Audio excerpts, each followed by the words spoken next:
Sri Satchidananda Sadguru Sainath Maharaj Ki Jai. Chapter 20. Dasganu's problem solved by Kaka's maid servant. In this chapter, Hemadpant describes how Dasganu's problem was solved by Kaka Sahib Dixit's maid servant. Preliminary. God was originally formless. He assumed a form for the sake of bhaktas. With the help of Maya, he played the part of an actor in the big drama of the universe. Let us remember and visualize Sri Sai. Let us go to Shirdi and see carefully the program after the noon Aarti. After the Aarti ceremony was over, Sai used to come out of the masjid and standing on its edge distribute Udi to the devotees with very kind, gracious and loving looks. The Bhaktas also got up with equal fervor, clasped his feet and had the bliss of Udi.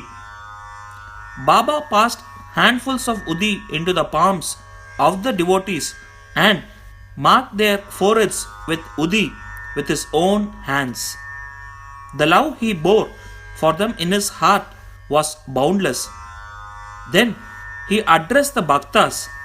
O Bhav, go home to take your lunch. You Anna, go to your lodgings. You Bapu, enjoy your meal.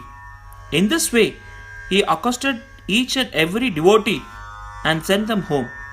Even now, you can have the pleasure of these sights if you bring into play your imagination. Now, bringing Sai in your mental vision, let us meditate on him from his feet upwards to his face, prostrating yourself before him humbly, lovingly, and reverentially. Isha Upanishad. Dasganu once started to write a Marathi commentary on the Isha Upanishad. Let us first give a brief idea of this Upanishad before proceeding further. It is called Mantropanishad as it is embodied in the mantras of the Vedic Sanhita. It constitutes the last or the 40th chapter of the Vajasaneyi Sanhita and it is therefore called Vajasaneyi Sanhitopanishad. Being embodied in Vedic Sanhitas, this is regarded as superior to all other Upanishads, which are in the Brahmanyakyas and Aranyakas, explanatory treatise on mantras and the rituals. Not only this, other Upanishads are considered to be commentaries on the truths mentioned briefly in the Isha Upanishad.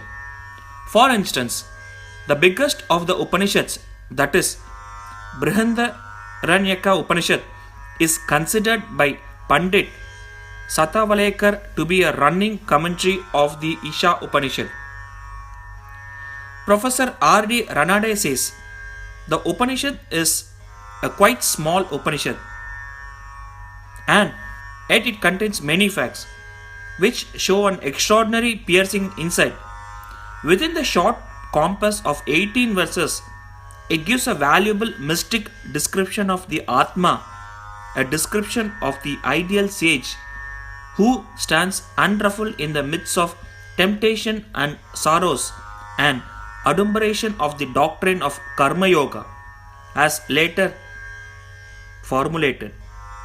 The most valuable idea that lies at the root of the Upanishad is that of a logical synthesis between the two opposites of knowledge and work, which are both required according to the Upanishad to be annulled in a higher synthesis. In another place, he says that the poetry of the Isha Upanishad is a co-mixture of moral, mystical and metaphysical knowledge. From the brief description given above about his Upanishad, one can see how difficult it is to translate this Upanishad in a vernacular language and bring out its exact meaning. Dasganu translated it in Marathi OV meter, verse by verse, but as he did not comprehend the gist or essence of the Upanishad, he was not satisfied with his performance. On being dissatisfied, he consulted some learned men regarding his doubts and difficulties and discussed it with them at great length. They did not solve them, nor did they give him any rational and satisfactory explanation. So, Dasganu was a little restless over this matter. Sadguru only competent and qualified to explain. As we have seen, this Upanishad is the quintessence of the Vedas. It is the science of self-realization. It is the scythe or a weapon which can rend asunder the bondage of life and death and make us free. Therefore, he thought that he was himself attained self-realization can only give him the true or correct interpretation of the Upanishad. When nobody could satisfy Dasganu, he resolved to consult Sai Baba about this. When he got an opportunity to go to Shirdi, he saw Sai Baba, prostrated himself before him, and mentioned his difficulties about the Isha Upanishad and requested him to give the correct solution.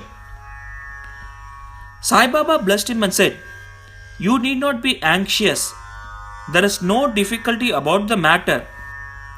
The maid servant of Kaka will solve your doubts at Villiparle on your way home."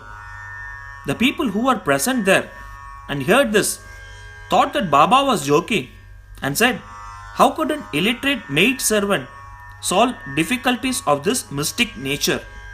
But Dasganu thought otherwise. He was sure that whatever Baba spoke must come true, as Baba's word was the decree of Brahma.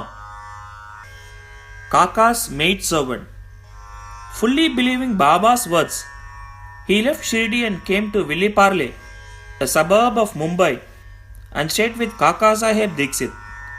There, the next day, when Dasganu was enjoying his morning nap, he heard a poor girl singing a beautiful song in clear and melodious voice. The theme of the song was a crimson colored sari. How nice it was! How fine was its embroidery! How beautiful were its border! He liked the song so much that he came out and saw that it was being sung by a young girl, the sister of Namya, who was a servant of Kaka Sahib. The girl was cleaning vessels and had only a torn rag on her person.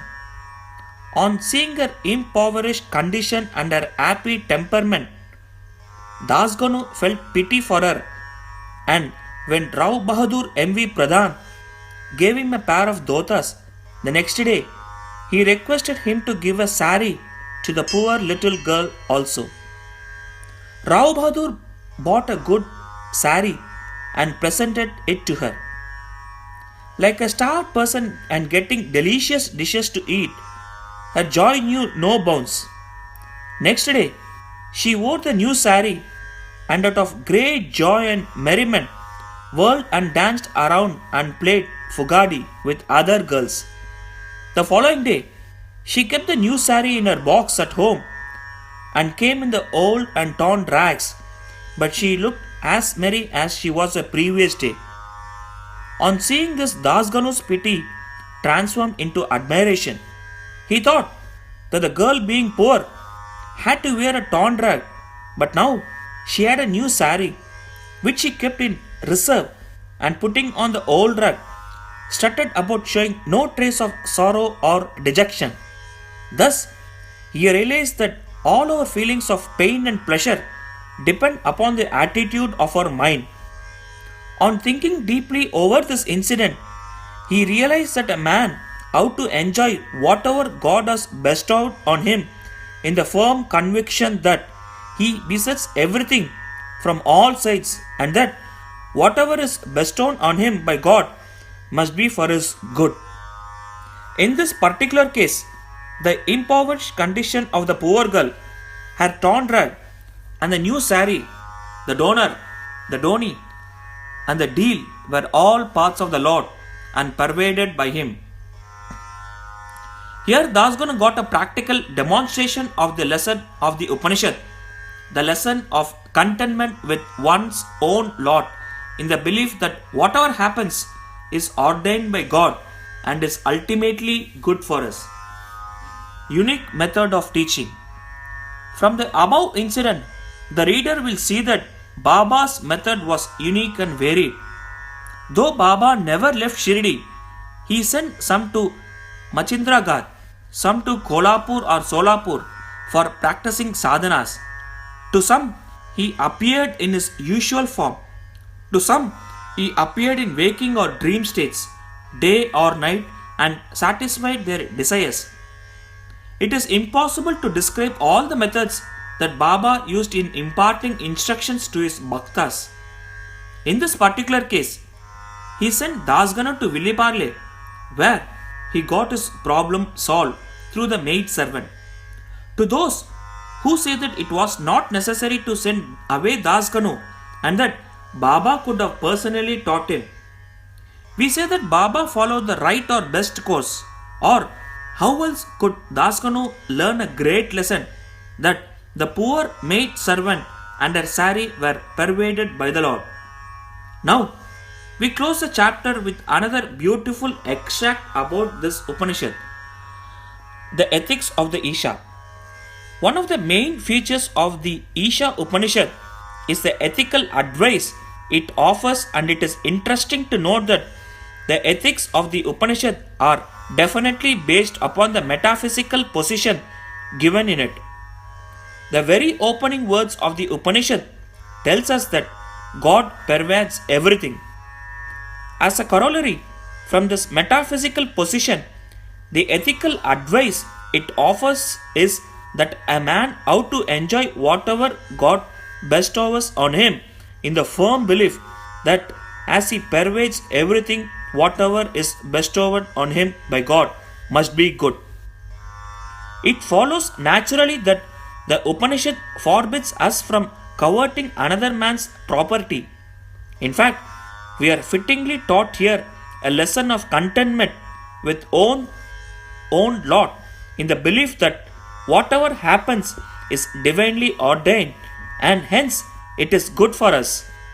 Another moral advice is that man must spend his lifetime always in doing action, specifically the karmas enjoyed in the Shastras, with resignation to his will.